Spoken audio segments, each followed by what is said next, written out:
little guy, he came by and everything, and he swept her up, and she was so in love and everything. Then one day I went by there, and she said, he come back, I gotta go somewhere. I said, where you going? She said, I got a bag I'm holding for him. I said, a bag? I said, what's in the bag? She said, I don't know what's in the bag. I said, you hold my bag, nobody you hold it. I said, you hold my bag, you don't know what's in it. But she said, I trust him. She trusts him, she loved him enough that, hey, she would hold this bag, and I said, hey, where the bag at? She said, it's in my purse. I said, well, let's see what's in it. And then so I opened up the bag and guess what was in it? Some dope. You sure right? I opened the dope bag and I said, girl, if y'all get stuck, you going to jail. Right to the jail. And I said, he gonna be sitting up somewhere else with another woman. Sure right. But she loved him and everything. I said, honey, that ain't the one right there. I said, you need to drop him off right now. I said, he just got you as a carrier. You sure right. Carriers. But, you know, we can be blindsided by love. Yes, ma'am. But one thing about God, he loves us unconditionally. You know, he don't care what we done did. And, you know, a lot of us think that God don't love us because we done got deep in something. And hey, we done got messed up and all that stuff. And then, hey, God can't love me. I done did this. I done did that. I done did that. I done did that. And guess what? He still loves us. He still loves us. That's right. Yes. He loved us enough that he laid down his life. Yeah. For us. John 3:16 tells us that God so loved the world that he gave his only begotten son. Yeah. And so just imagine, God loved us enough that he sent his only begotten son down for just you, and you. Yeah. And I thought about the Sunday school lesson. It was talking about love, and the testimony today was talking about love. And so, youth pastor Sharita, she told everybody to wear red today. And so I said, well, since we're wearing red, I might as well talk about love. No, that's right. You know, they talking about the 4th of Valentine's Day. Valentine's Day done passed, but hey, God is Still love. He still love. He's still love. Love never fails, y'all. It never fades away. You can't wash it. And so God gave us a gift. Yes. And he gave us his son. And you know how you get a gift? Yeah. And somebody give you a gift and you don't like it? Guess what you do? Give it to somebody else. You rewrap it. And then you give it to somebody else. But this gift, you can't give away. Come on. The gift too small. You know, some gifts too small. Some gifts you think you all that. And they give you a little flatty gift, and then you be looking like, I know, that's all she spent on me? Right. That's all, where did you get that person? Right. What kind of gift you get them? Right. Amen. And so I thought about that at work one time. You know, the person gave the person a nice gift. You know, you pull the names and everything, you get a gift. And so they got the little floppy gift and all that stuff. But they had thought a nice gift to the other person. And so, you know, they was looking around and then they give a little like, you know, really? Yeah. And so, but God's gift. Yes, Lord. You know, you can't exchange. That's right. You can't turn it in. It don't spoil. Come on. It don't do none of that. Right. God gives for us. Oh. Are we worth it? You're right. Are we? And so I thought about a man in Judges. It's the 11th chapter. And Jephthah. And it said he was a brave warrior. Yeah. And so I was thinking, I said, he was a brave warrior, but the only fall that he had, he said that his mom was a prostitute. Yeah. And his daddy was a Gilead. Yeah. And so it said that when he married another woman, and he had kids, and he had sons, several sons, by this other woman. And he said when the kids growed up, they kicked them out. They told him, hey, you don't belong here. You know, this is you can't inherit you know, back then, you know, everything was inherited by the father. Right. And so, when the father, they didn't want him part of the inheritance. Okay. And so, guess what? They kicked him on To the curb. to the curb. And so, you know how it feels to be kicked out of a place that you was raised up at, that you was born at. Well. and everything. And I'm sure he looked at his father and said, you let them do me like this, really? Yeah. And so guess what? He went to the city of Tobes, and in that city, you know, he met a whole lot of misfits.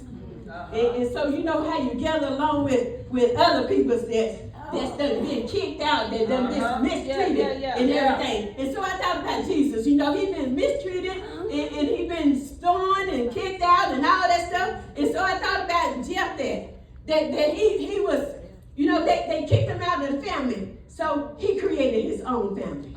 Well. All the misfits, all the unloved people, all the other people just got together and they came together. And he said that he was a warrior at the beginning. Yeah. And I'm sure that warrior part didn't leave him. My And God. so then the Israelites, you know, after they put him out, the Amorites came up against the Israelites and they wanted to go to war because they wanted to claim their territory. And so who could we think of? Who gonna go?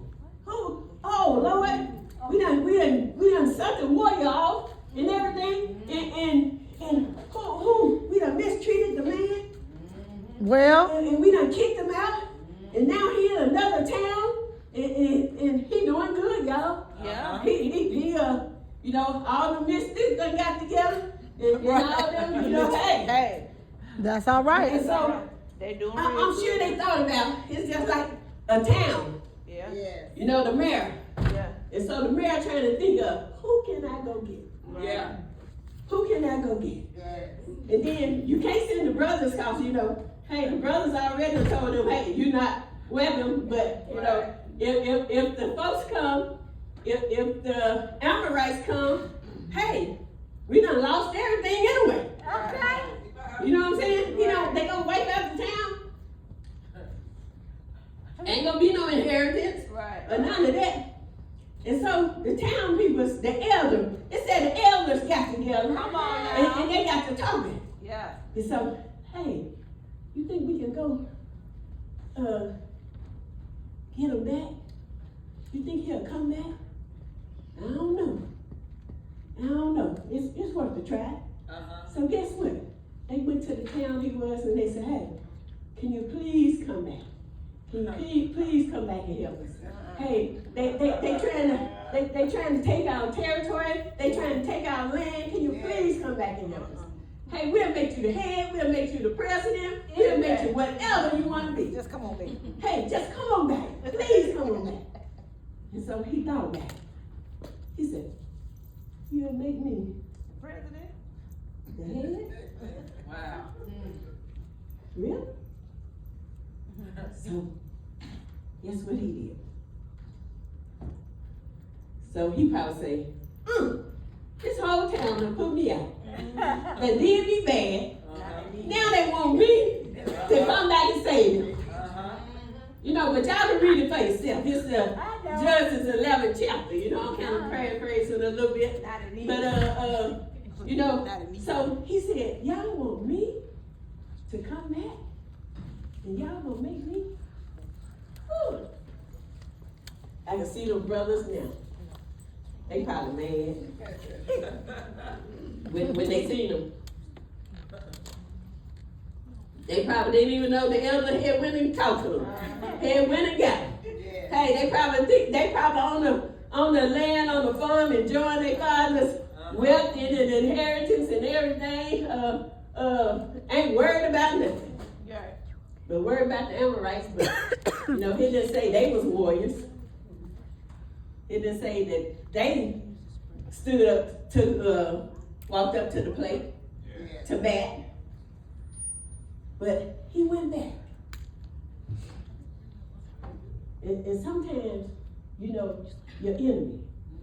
And so don't worry about your enemy sometimes. Come on. Sometimes they're gonna have to come back to you. Come on, come on. How many of us had to come back to him? Yeah. Had to come back and get him back.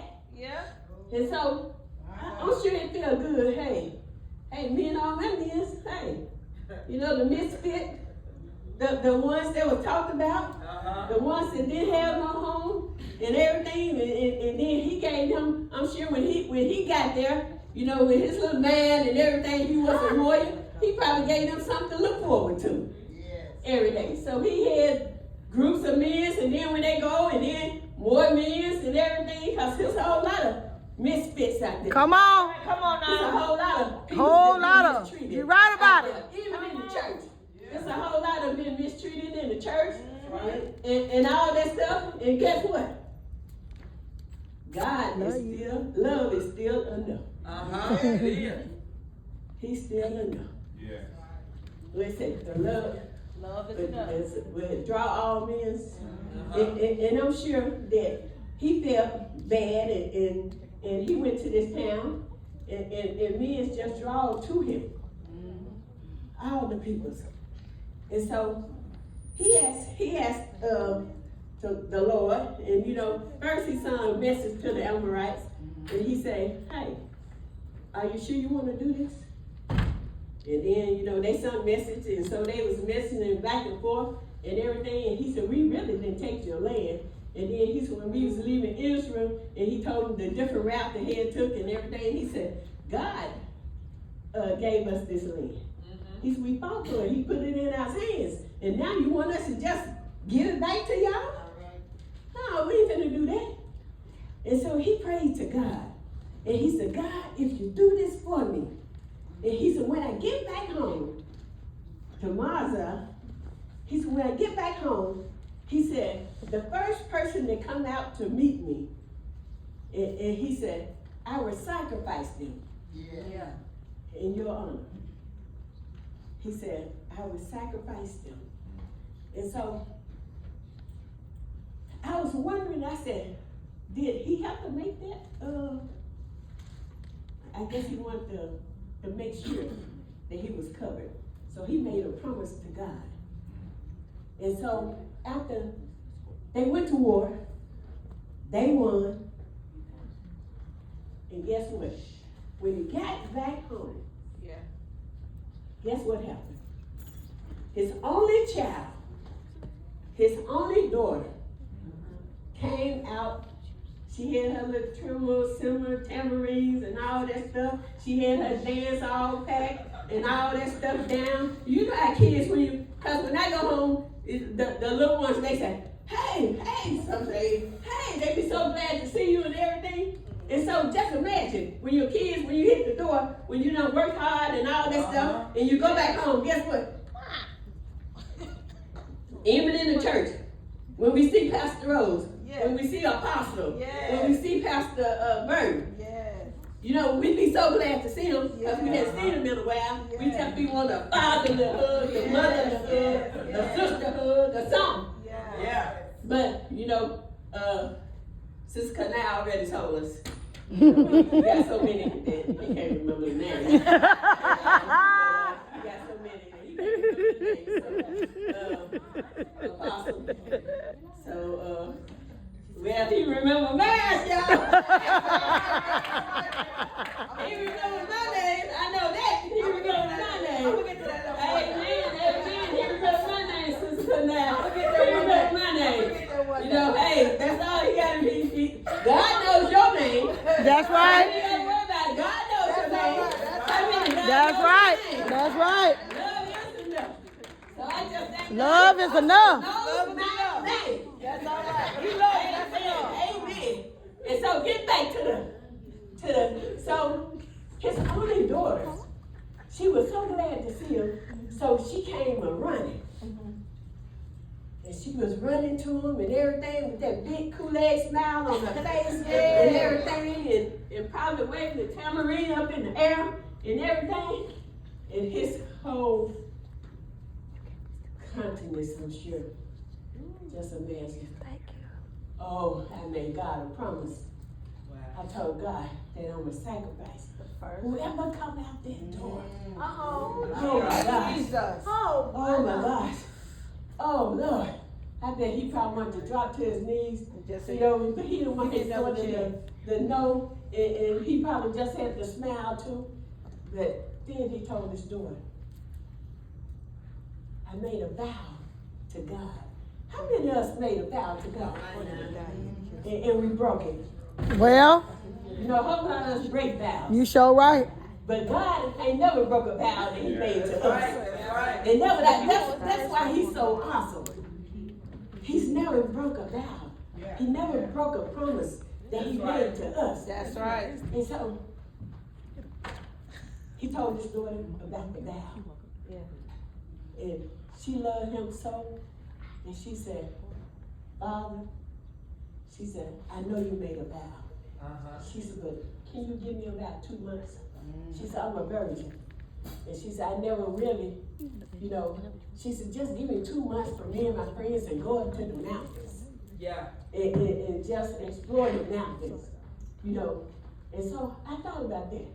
I said, ooh, if it was me, I would have said, Father, can you give me 4 months? Right. and let me go up in the mountains. And boy, hey, he would have to bury me, y'all. I'm trying to tell you.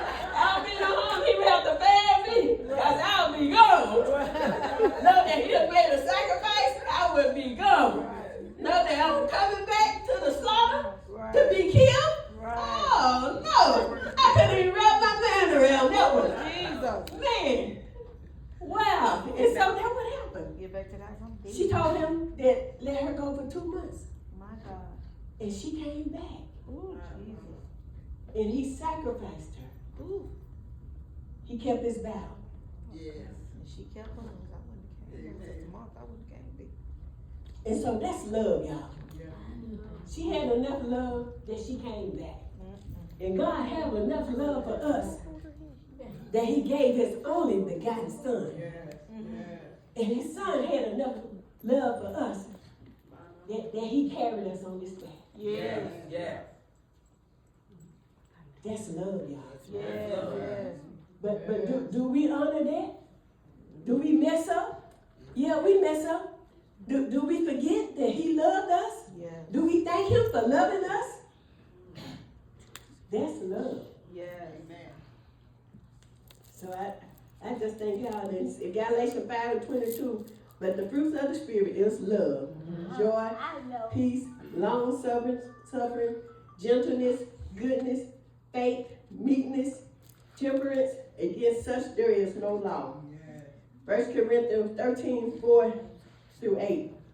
Paul lays it out for us in this list. Love is patient, kind, does not envy or boast, is not rude, nor self-seeking, nor easily angered, does not keep a record of wrongdoers, does not delight in evil, love, truth. It protects, trusts, hope, and persevere. Love never fails. That's my person. Love never fails. And God's love is unconditional. Amen. Corinthians 13:8. I mean, that's love never fails. Romans 8:39. Nothing will be able to separate us from the love of God. Give thanks. 1 Chronicles 16:34. And David, Psalms of the Thanksgiving to God. Give thanks to the Lord, for he is good. His love endures forever. And so I just thank God for that message, that he loved us enough.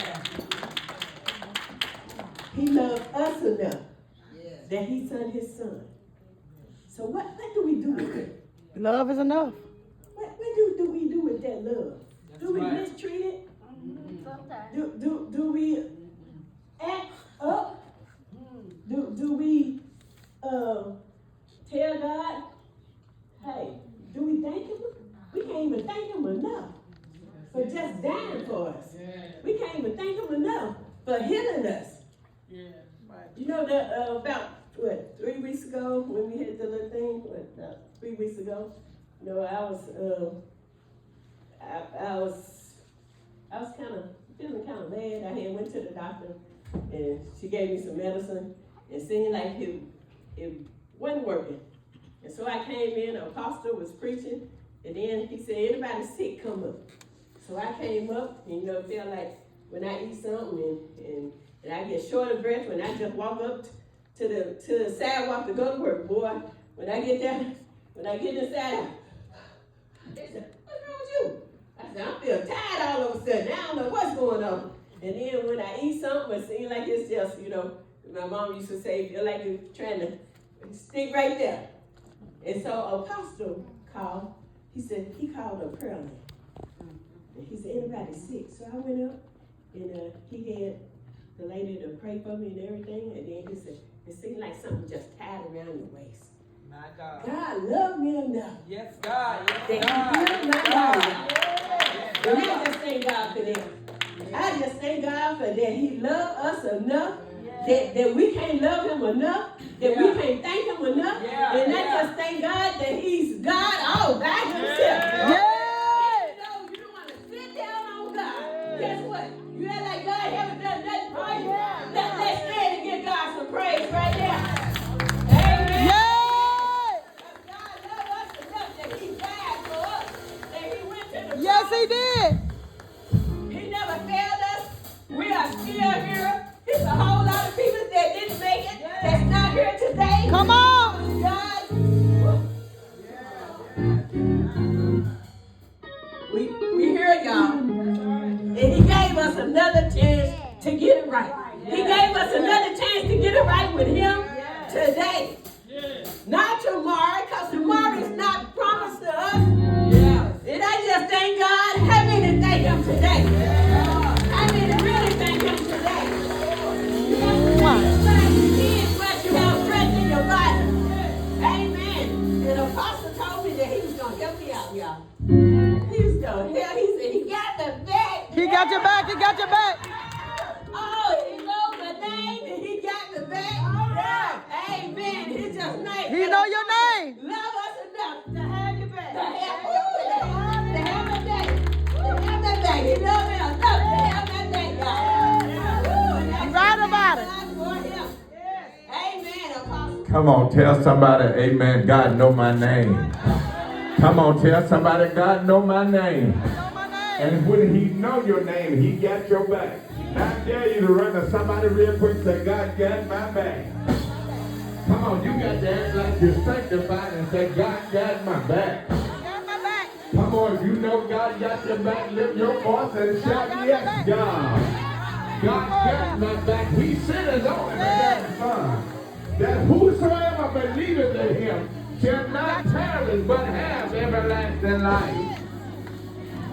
Just an exercise. Want to run to one more person and say, God got my back. God got my back.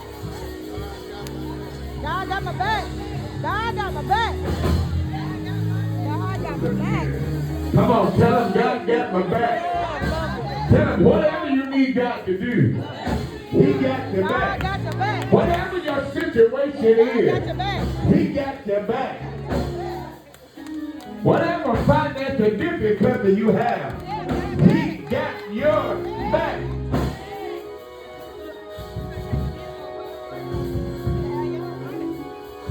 Now holler at somebody and say, he got my back.